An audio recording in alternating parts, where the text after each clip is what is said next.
Okay guys, so welcome back sa ating YouTube channel. Okay, so ang pag-aaralan natin ngayon is convection. Convection,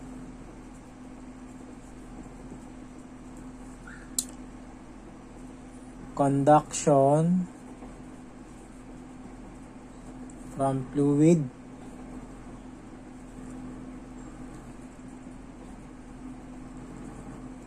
to fluid.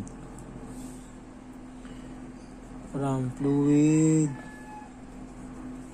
to fluid. Yan yung pag-aaralan natin ngayon guys. Convection, conduction from fluid to fluid. Okay. So, ano nga ba ulit si convection natin? So, si convection, Brad, yun yung heat is transferred through a gas or liquid. So, let's say for example, meron tayong plane wall dito.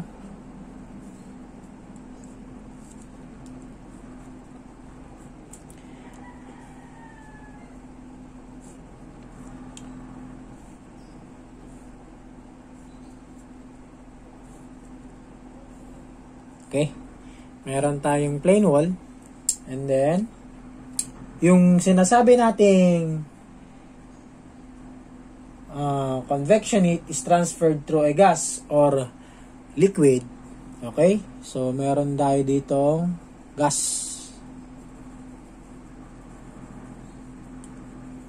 Or liquid, no? Dito. Yan, sa part na ito. Then, dito din, meron din tayo dito sa kabila.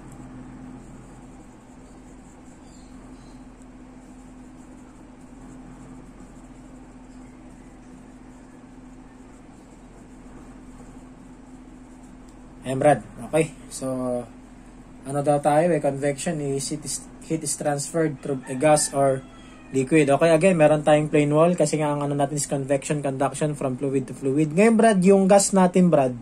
Okay? Kung dito sa plane wall natin, meron tayong tinatawag. Ito, yung plane wall natin dito. Kung dito sa plane wall natin na ito, meron tayong conductivity, thermal conductivity ng material na tinatawag. Ha? Ngayon, Brad, yung gas or liquid natin, meron din tayong siyang tinatawag na surface film conductance. Okay? Surface film conductance. Surface film conductance. Ano yung, Brad? Si surface film conductance. The transfer of heat from air to a surface and from surface to air. Ayan, Brad. Yan yung definition natin ng surface film conductance. Okay?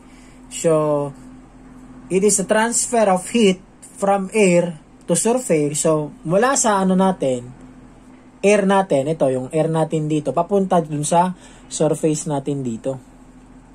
Ayan, okay? Yan yung sinatawag natin na surface film conductance. Ngayon, Brad, again, sabi nga natin, yung init, dumadaloy, ha? Dumadaloy mula sa mainit na side. Okay? Dumadaloy mula sa mainit na side, papunta sa malamig na side. Okay. So, ngayon, yung formula ngayon natin ng convection, pwede natin sabihin Q is equal to HI times area times, okay. Ano ba yung HI? Unahin natin sa HI. Ano yung HI? Ito yung, Brad, yung surface film conductance natin dito. At what? At the hot side. Okay? So, HI, surat ko muna where HI is the surface film conductance on hot side. Okay?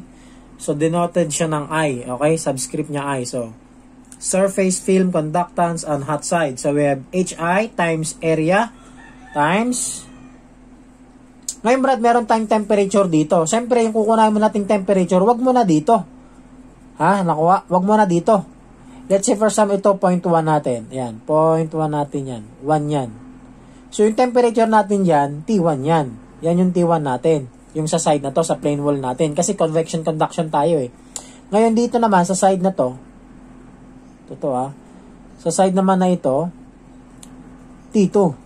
Ha? Iba yung temperature pa ng ano natin, ng gas natin. Okay? So, yung temperature ng gas natin dito, since ay yung subscript natin dyan, sundin lang natin.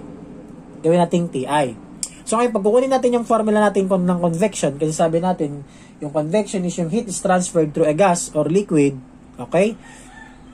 So, ngayon, yung convection natin na formula, we have HI times area, o area ulit dito natin, area ulit natin dito sa plane wall, okay, times TI tayo, yung temperature dito, ng ano natin, ng hot gas natin. So, we have TI minus temperature papunta dito. Yan, yung sa plane wall na natin, T1. Yan. Wherein, Brad, ang unit natin ng HI, is in terms of what? Meter squared Kelvin. Okay? So, yan yung unit natin sa kanya ng surface film conductance. Okay? Ngayon, Brad, pag dito naman yung compute natin, di ba, nandito nga yung hottest temperature natin. Okay? Let's say, for example, ito yung hottest temperature natin. Dito sa side na to yung hottest temperature natin. Nandito siya, banda dito. Yung mas malamig natin na temperature, nandito sa side na to, banda. Okay? So, ngayon, sa ano naman natin, kukunin naman natin sa baba, dito sa side na to, we have Q is equal to HO times area. Ano ulit si HO? Where HO is equal to the surface film conductance on cold side. Ayan, Brad. So, formula ang ano natin ulit sa kanya, unit, watt, meter squared, Kelvin. So, HO times area. Ito yung HO natin. Saan? Andito, Brad. Ito yung HO natin. Yung liquid or gas na dito sa area na to. Okay? So, nandito na siya sa labas. So, HO, tandaan nyo, Brad, ha? Papunta dun, pag ganun yung init natin. Papunta dun, yung init natin, ha? Papunta dito. So, nandito siya sa part na yan. So, sabi natin, so, yung heat convection natin, heat is transferred through a gas or liquid. So, ito yung ano natin, surface natin ngayon, yung sa plane wall natin. Okay? So, we have HO times area ng plane wall. Ano yung HO natin? Yun yung surface film conductance on cold side. So, ano yung pinakaminat na temperature natin? Dito, manggagaling muna dito sa T2 natin. So, times T2, tapos, andito ngayon yung TO natin. Yan. TO natin. Yun yung temperature natin. Temperature natin ng ano? Ng gas or liquid. Nakuha? Dito yung TI natin, yun yung temperature natin. Higher temperature natin ng gas or liquid. Kaya dito sa formula natin, HI is the surface film conductance on the hot side times area ng plane wall natin, times TI, yan yung temperature natin ng hot gas. Okay? Hot gas. Minus T1. Dito. Temperature natin dito. Sa plane wall na to. Okay? Kasi wala muna sa ano eh. Sa hangin to eh. Surface, papasok pa lang siya dito. So, kunin natin yung ano natin dito. Yung heat na na-transfer dito. Okay? So, pag dito naman yung kunin natin, syempre, HO, yung surface film conductance natin sa cold side, times area ng plane wall times dito. Kasi from hot to cold. So, dito yung mainit muna na parte. Palabas. So, we have minus TO. Okay? So, ngayon, Brad, derive natin yung formula ng convection conduction. So, recall lang natin yung formula. Formula muna ni conduction. Okay? So, ano nga ba yung formula natin ng conduction? So, we have Q is equal to K area T1 minus T2. Sa plane wall lang to, Brad. Over thickness. Ito yung thickness natin. Yan, okay? Sa conduction yan na formula, yung sa plane wall, kung naalala nyo pa. Okay? So ngayon, Brad, gawin natin, derive natin yung formula ng convection, conduction, kasi pinagsama na to convection, yung fluid. Parang ganito yung, Brad Halimbawa, imagine nyo, meron tayong dito, ito yung natin ng styrofoam, nakabox siyang ganyan. Yung natin, cooler natin, tama ba? Dito, meron ngayon tayong pinapalamig na soft drinks, Brad, tama ba? Ngayon, Brad, sa paligid sa labas natin, mainit yung temperature. Nakuha. Para maiwasan natin yon, titingnan natin yung titingnan natin yung heat na na-transfer mula sa paligid papunta dito sa papunta dito sa pinapalamig natin na soft drinks. So kailangan dito yung paligid natin dun sa pinaglagyan natin ng pinapalamig na soft drinks, kailangan yung thermal conductivity ng material na ginamit natin ay mababa. Tama ba? Para Para maiwasan natin yung madaming init na matatransfer. Kasi pag mababa ang thermal conductivity natin, konti lang yung matatransfer na init. Okay? So, mula sa mainit na side, papunta sa malamig na side. Okay? So, ngayon, lang muna natin yung formula. So, we have tayo dito sa baba. Okay? So, we have Q. Q is equal to HI. Derive tayo ng formula, Brad, HI, TI, minus T1. Ngayon, Brad, arrange lang natin tong gawin natin siyang Q over HI times area is equal to TI minus T1. Okay? So, we have Q over HI is equal to TI minus T1. Gawin natin siya equation 1. Okay. So, meron tayong equation 1 dyan. Ngayon, meron tayo ditong ito naman, Q is equal to HO times area times T2 minus TO. Okay? Arrange ulit natin siya. Gawin natin Q over HO times T2 minus T sub equation 2. Yan, Brad. Meron tayong equation 2. Okay. Ngayon naman, Brad, ito naman, si conduction. Okay? So, we have Q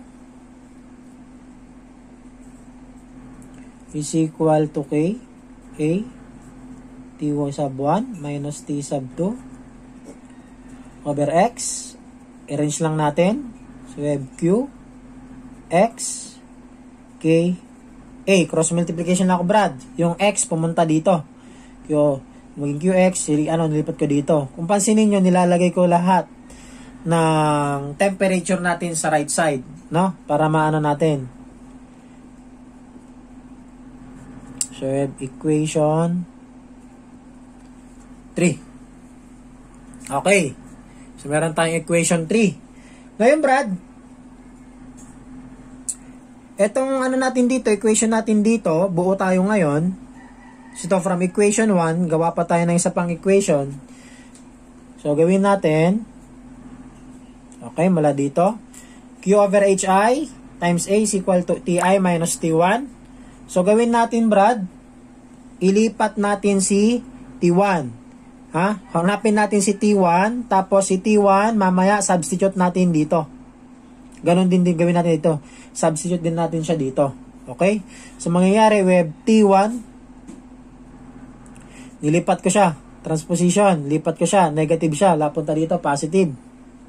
Tama ba? So, magiging TI.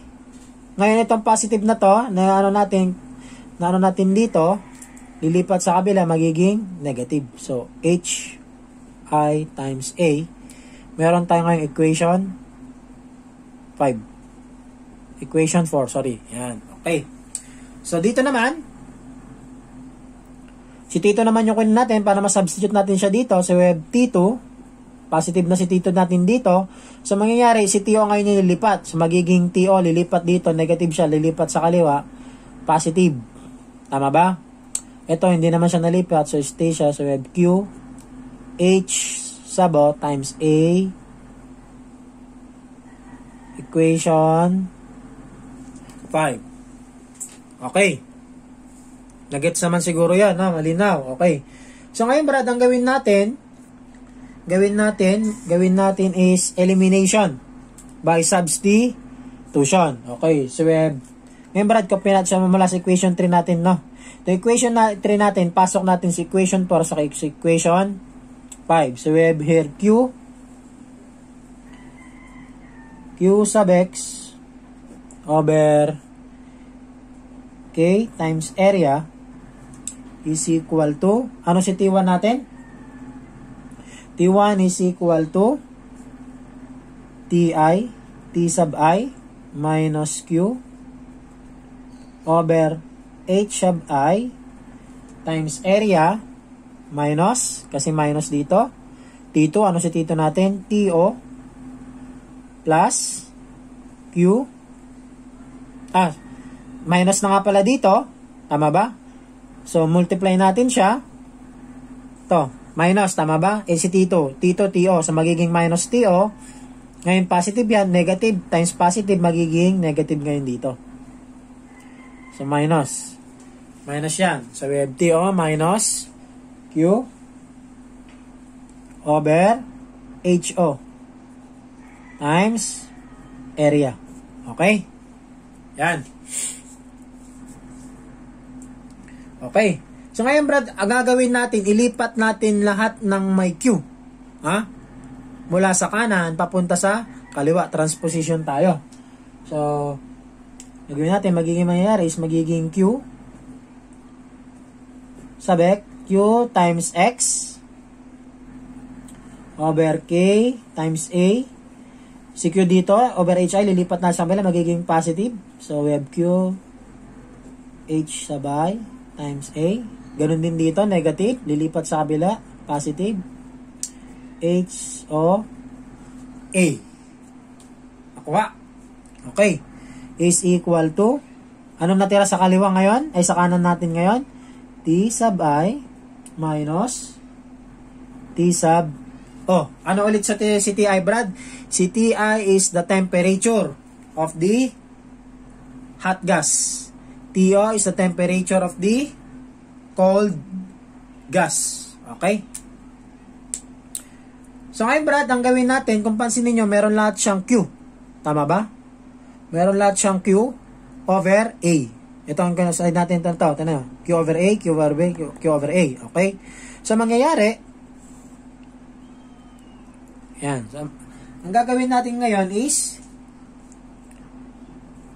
labas natin si Q over A. Yan. Times X over K. Ano natira? X over K. Ayan, Brad. Nilabas ko si Q over A. Nilabas ko. Plus 1 over H I. Plus 1 over H sub O is equal to TI minus T sub O.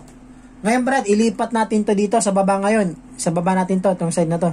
Tapos, multiply natin si A doon. Cross multiplication tayo. So, ang mangyayari is Q is equal to area times T sub I minus T sub O all over 1 over h sub I plus x over k plus 1 over h sub O. Ito ngayon yung formula natin, Brad, ng convection.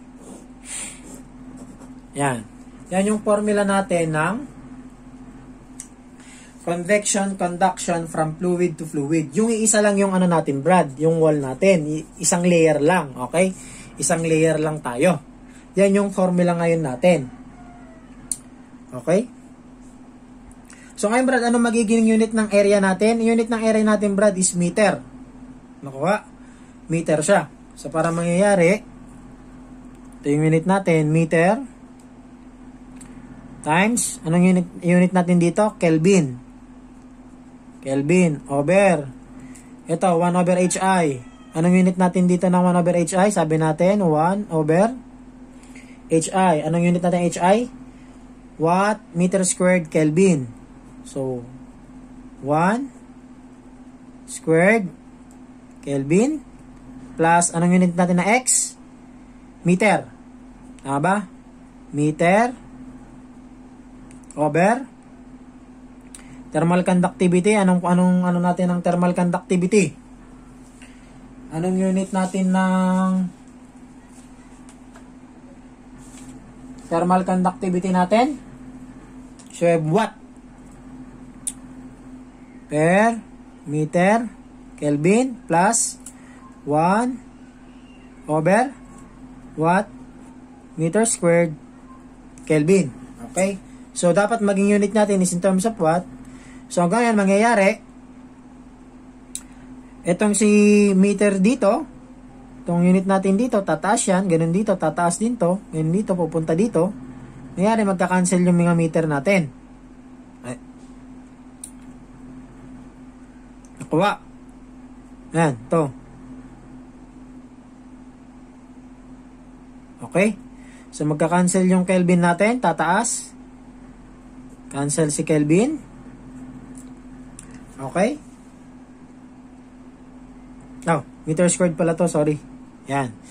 Meter squared yan. So, mangyayari, magka-cancel dito ito, magsasama, maging meter squared. Cancel na rin ito mga to. Pag pinagsama natin.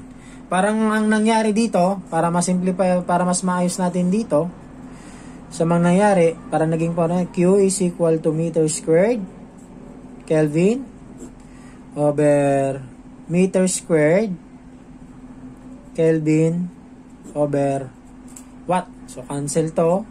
Kelvin, natira watt. So, yan. Okay? Para mas maliwanag. So, yan yung formula natin, Brad, ng convection, conduction from fluid to fluid. Okay? Sa plain wall. Isang layer lang. Okay? Ngayon, Brad, pag dinagdagan pa natin yan, okay? Dinagdagan natin siya ng isa pang layer. Parang yung sa ano natin, Brad, conduction through composite plane walls. Okay? So, gawin natin. Okay, drawing lang tayo ng tatlong plane wall.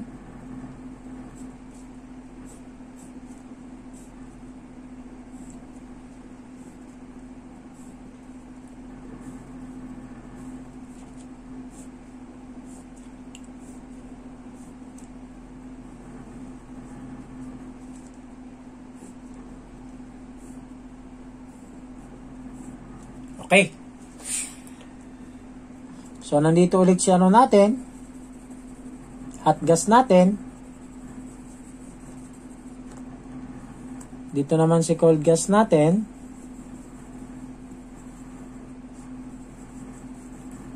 Ayan. Para di kayo malito, Brad. Ayan yung ano natin, ha? Ayan. Hot gas. Okay. So, andito ulit si HI. Surface film conductance natin ng hot gas. So, meron din tayo dito ang TI. Okay? So, ngayon, Brad, ito, nasa ano na tayo? Sa may composite wall na tayo, no? Convection, conduction. From fluid to fluid through composite wall na tayo ngayon. So, again, nandito ulit si HO natin. Tapos, temperature niya ng gas ng cold gas natin. Okay? So, ngayon, meron tayo ditong thickness ng first layer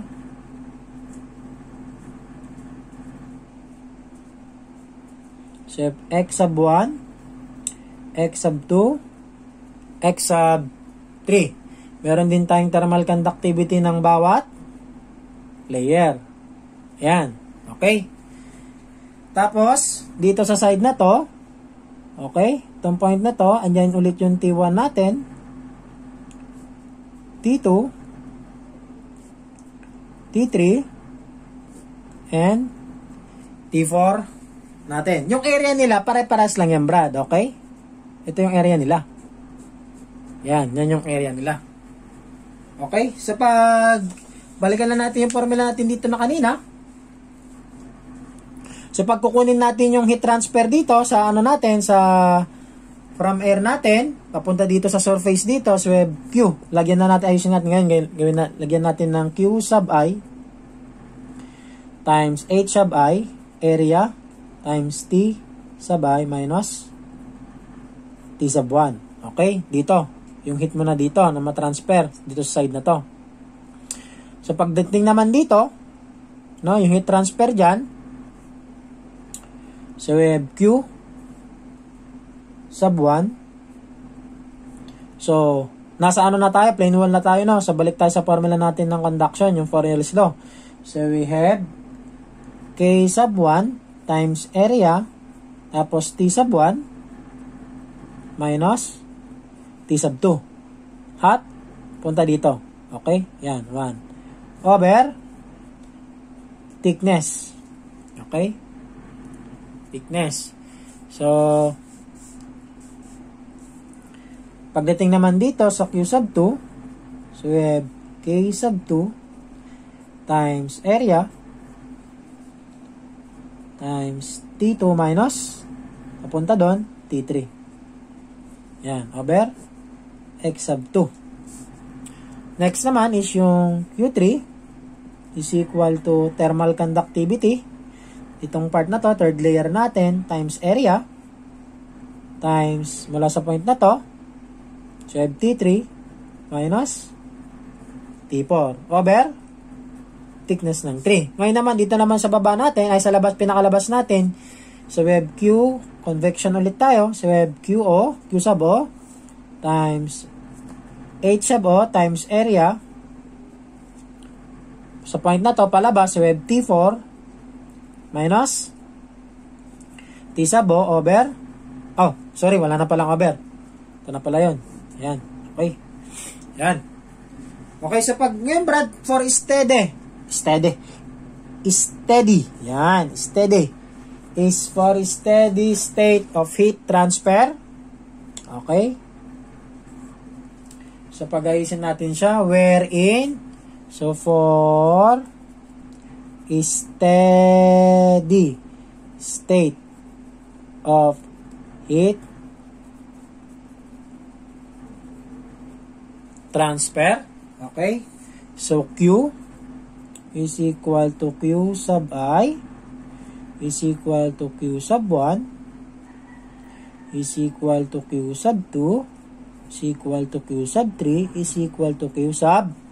Oh, so pwede nating sabihin Q is equal to area times dito sa pinaka ng temperature natin, yung hot gas, minus pinakalabas na T sub O over all over 1 over HI plus X sub 1 over K sub 1 plus X sub 2 over K sub 2 plus X sub 3 K sub 3 plus 1 over H sub. Oh, yan Brad, pagkukunin natin yung pinakaano natin dito, i-transfer natin, pwede natin gamitin natin yung formula na to. Okay? Wherein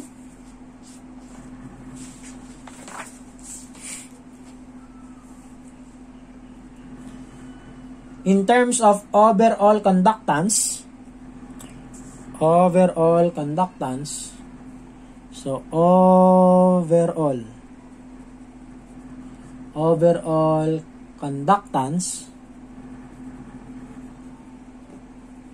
or overall coefficient of heat transfer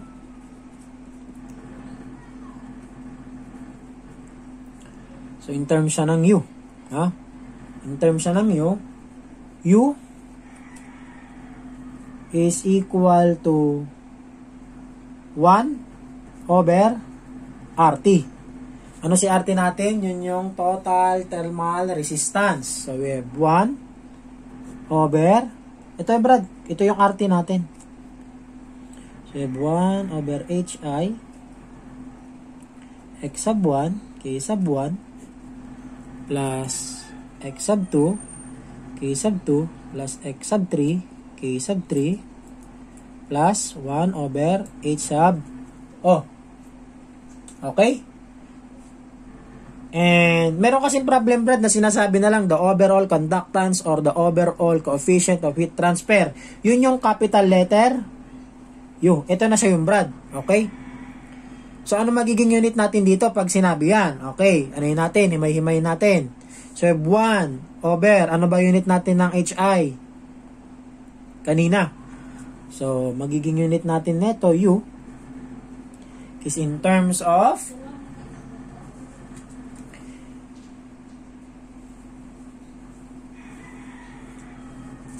balikan natin dito.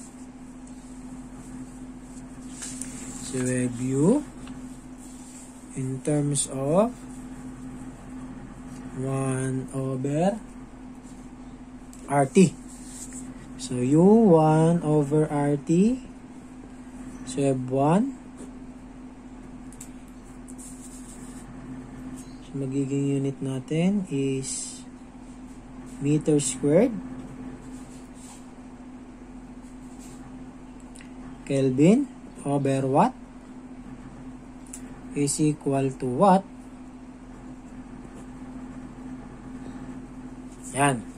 Yan yung magiging formula natin sa capital letter U natin. Okay? Watt per meter squared Kelvin. Okay? Kaya naman, Brad, pagka heat transfer in terms of overall conductance, pag sinabi nating Q is equal to capital U times A delta T. Okay? So, ang unit natin ito is watt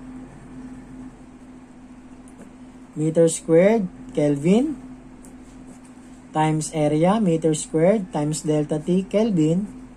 Cancellation of units tayo. So, matitira is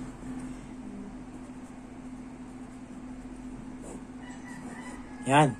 Okay? Ano to, Brad? In terms of heat transfer, in terms of overall conductance. Okay? Pag sinabing heat transfer in terms of overall resistance, yung RT lang yun. So, pwede natin siyang lagay dito. Q is equal to, ano ba siyo natin? 1 over RT. So, pwede natin ilagay area times delta T over RT. Kasi yung 1 over RT natin,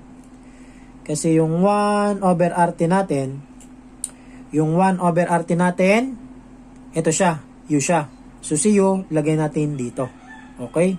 So, ang area natin ito, meter squared Kelvin. Anong unit natin ng RT ngayon dito? Meter squared Kelvin watt. Cancellation of units. So, tataas si watts. Ayan, Brad. Okay? Pupunta sa dyan. Okay. So, sana, Brad, may natutunan kayo, no? So, dyan nagtatapos yung lecture ko sa convection conductions from fluid to fluid. Okay? Sunod naman nating i-discuss is yun. Ito yung unang ano ko, Brad, oh. Conduction and convection through pipe. So, ito yung unang ano natin. Medyo napadami, no? Hindi na ako gumamit ng whiteboard kasi marami akong i-discuss, eh. Ayan, Brad. Okay. So, maraming salamat sa panonood. Kung nagustuhan nyo yung video, huwag nyo kalimutang i-like. And see you guys on my next video. Salamat.